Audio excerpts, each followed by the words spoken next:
Hello everybody, it's Mike. Welcome back. Tonight we're going to take a look at one of my favorite times of the year's layout, and that's Halloween.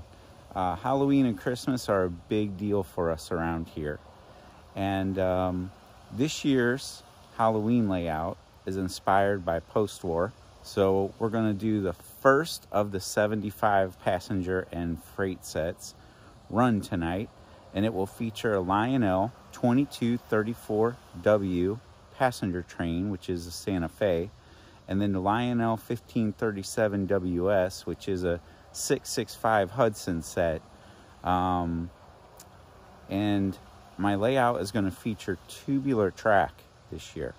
So what I love about post-war is when it was created, the kids' imagination had to run wild. You didn't have all the things available back then as we do now. And this is going to be like a mesh of what a kid maybe from the 50s would have done had they had all of these things available to them at Halloween that we have available to us now. So it's going to feature some Menards buildings that operate. It's going to feature some Department 56 pieces, some Lemax pieces, and a lot of automated pieces which really captivate the audience's attention, and of course all of the great Halloween lighting and scariness that you see that can really capture the kids' imaginations. And I would like to give a shout out right at the very beginning.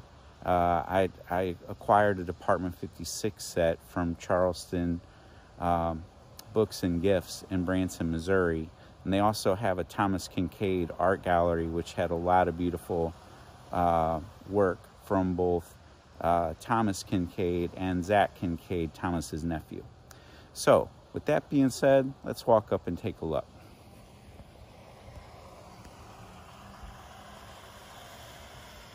All right, so of course the outside decor needs to match the inside.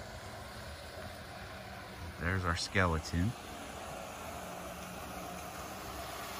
And one thing that was important this year is we're not doing the layout in the garage.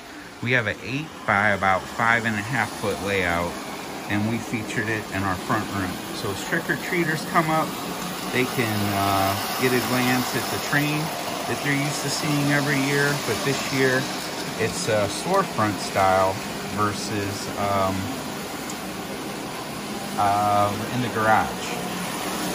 So there's our new Ghostbuster set, and there is the 2234W set. That is one of my most pristine post-war sets that I own.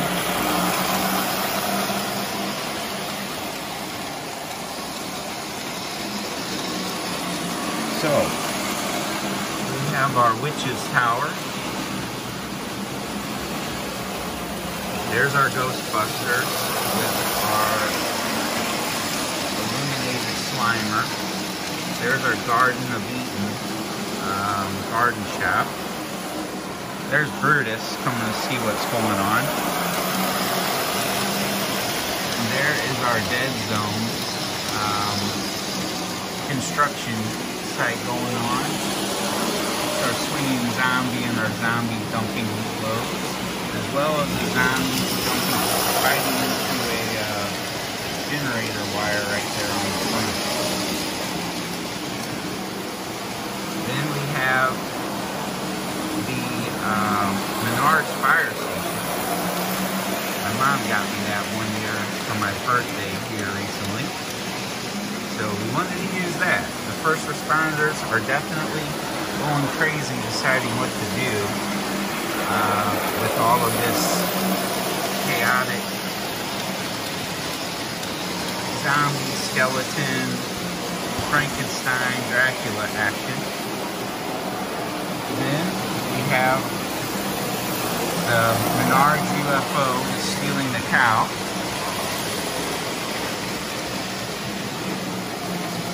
We have the Symphony of Screams. And I have the volume on all the buildings turned down. Then this this is the root of all the evil. We have the Oak Point nuclear power plant that had a spill that is causing all of this chaos here in our haunted town. Alright, let's go inside. There's our skull on the door. It's pretty evil. Alright, let's go inside and take a look.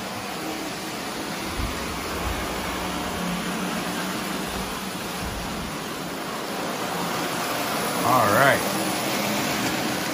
So here's the layout from inside. This year I did not do a multiple layer layout. Typically I've gone 2 to 3 levels, and this year I decided with the use of post-war and being in the front room that we would keep it pretty simple level-wise. And it also gave me the ability to use these much taller trees.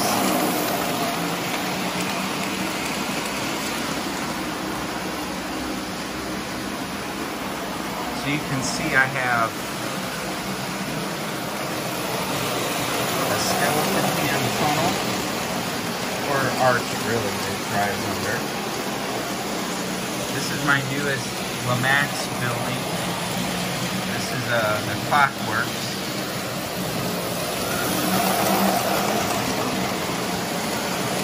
Then we have some haunted houses here. And this is one of my all-time favorite buildings, which is the pumpkin patch with the rotating pumpkin and the spinning pumpkin barrel on the side.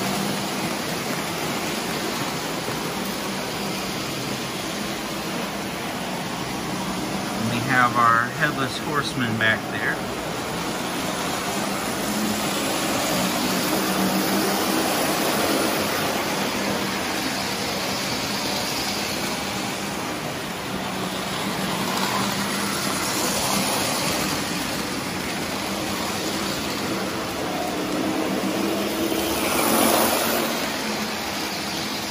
Alright, I'm going to shut down the trains. Alright, I know they're really noisy. Not quiet like running on the Atlas with some modern trains in the basement. So, this is one of my favorite scenes. This is the Lionel flashing passenger station. So we have some killer clowns on it. Then we have this guy ride-ins here. Then the chop shop. That one has a lot of good lighting effects. I love the like lightning, the welding type look going on there and flashing. Then every haunted town seems to have those normal people that get to exist. And that is the creepy house. That's actually a Menards farmhouse there. The lady bringing apple pie in the heart of all of this madness that's going on around her. Then we have an old passenger car with a zombie climbing out of it here. Then over here we have a pre-war style lamppost for Main Street, and you have a band around it playing some music, and you got the cool guy with a skeleton motorcycle. We do have a covered bridge that has a big spider web on it right here. And then when you go into the heart of town here, Dr. Pins and Needles is a very cool building. Has a lot of good detail. And there's the family driving down the road.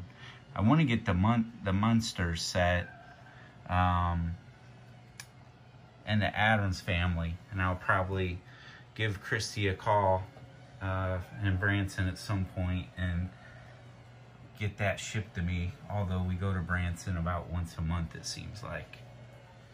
I could probably just pick it up. So if we zoom out, you know, the general lay of the lands here was neighborhood,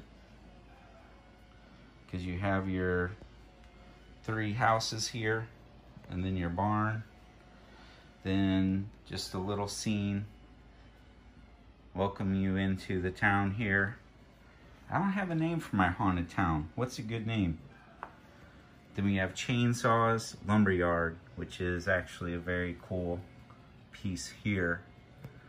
And then the library, the broken glass window and the skeleton up top there. That is really good detail. Then we have our pumpkin transport wagon. I put a little carousel in by the witch's house here. That's pretty cool little detailed piece. And then over in the far corner, we have a mine with operating mining cars with skeletons in them. So we have quite a bit going on for being 1 level, 2 train lines. And, you know, here's a picture of the 1537 WS. So you have the 665, the Santa Fe yellow barrel car, the State of Maine box car, and then a dumping coal car and a caboose. Then naturally the 2234W with a pair of Santa Fe F3s on the front, and then the 4 passenger cars.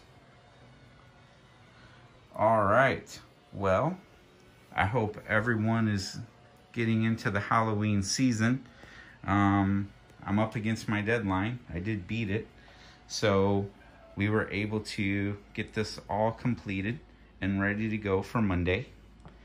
For the trick-or-treaters, that's the whole purpose of it, is to introduce the kids in the neighborhood to the model railroading hobby, using their imagination, much different than playing some video games. And I already had multiple kids from the neighborhood popping their head through the window today, checking out my progress. And it was when the lights were obviously not able to be seen because it was so light out and sunny today. So I'm excited to see what they have to say once they see it all lit up at night. All part of the fun of the hobby is sharing and teaching others about the hobby and creating future train fanatics. So I hope you enjoyed the fusion of the post-war of the 1950s, because both those sets are basically from the 50s. The tubular track, the imagination of, you know, the nuclear power plant creating havoc, and, you know, that's how this haunted town came about. And, you know, I really think that all of the operating accessories definitely keep people's attention, along with the bright lights and the story behind how the town became so haunted and full of zombies and other creatures of the night. So hope everyone has a great weekend, and that's video number 1. I have 74 more passenger freight sets to run, and we'll get them in before Christmas. So have a great night, and I'll see you next time.